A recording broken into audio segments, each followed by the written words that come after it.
How to fix Binance Tradingview chart? Well, this is very easy thing to do. So first of all, there is issue in your browser. That's why you're facing this issue. So how you can fix it? It's very easy thing to do. So first of all, you have to just go to web store, right? That is a Chrome web store here.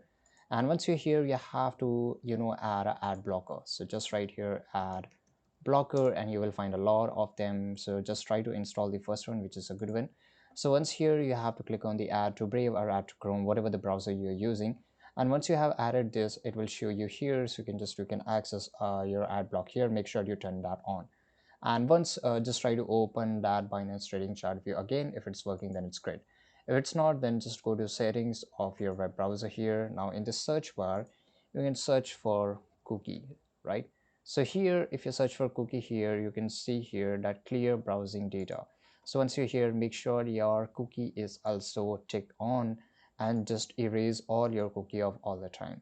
Once you do that, it will definitely fix your issue, because there is an issue in the cookie and the ads. So I hope you found this video very useful. Subscribe.